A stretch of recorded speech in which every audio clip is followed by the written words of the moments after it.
নমস্কার। আজকে দেখেই বুঝতে পারছেন আপনাদের সাথে কি রেসিপি শেয়ার করব। আমের চাটনি। আজকে বেশি কিছু করার সময় হয়ে ওঠেনি। আমাদের বাড়িতে আজকে পুজো ছিল, সেটা নিয়ে ব্যস্ত হয়ে পড়েছি আমি আর দিদিভাই। আর রেসিপিটা প্রায় সন্ধ্যের দিকেই করছি আপনাদের সাথে শেয়ার করব বলে, আর পুজোর কয়েকটা কথা বলবো বলে।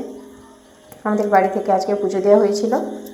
আমাদের বাড়ির কাছে শীতলা মা আছে, আর ওনাকে বর্ধমানের মা বলা হয়, কারণ উনি যে গ্রামে থাকেন সেই গ্রামটার নামই বর্ধমান।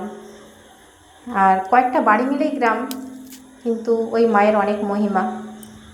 আম পাড়তে এসেছি, হাত পাচ্ছিল না, কিন্তু লাঠি দিয়ে পেড়ে নিয়ে চলে এসেছি।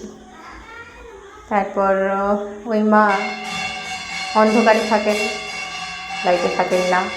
লাইটে দিলেও লাইট কেটে যায় কিছুদিনের মধ্যেই। তারপর ওই মা শাঁখারির কাছ থেকে শাঁখা কিনে পড়েছিলেন। অনেক আগের কথা, আমাদের মানে শোনা কথা, কিন্তু সত্যি কথাই। কোনো দিন যদি সুযোগ হয় আপনাদের ওই মায়ের ছবি আপনাদের সাথে শেয়ার করব। দেখুন, কথা বলতে বলতে আমি চাটনিটা প্রায় হয়েই এসেছে।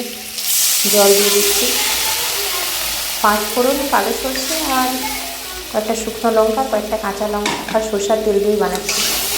খেতে কিন্তু দুর্দান্ত হয়েছিল, আপনারা ট্রাই করবেন।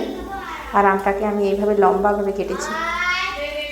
এরকম কয়েকটা কাঁচা লঙ্কা দিয়ে দিচ্ছি, যাতে কাঁচা লঙ্কার গন্ধটা চাটনিটার মধ্যে থাকে, শুকনো লঙ্কা আর কাঁচা লঙ্কার গন্ধটা। এবার ফুটতে শুরু করেছে। চিনিটা দিয়ে দেবেন পরিমাণ মতো। যদি একটু কম মিষ্টি খান তাহলে কম চিনি দেবেন, যদি বেশি খান বেশি চিনি দেবেন। দেখুন হয়ে গেছে।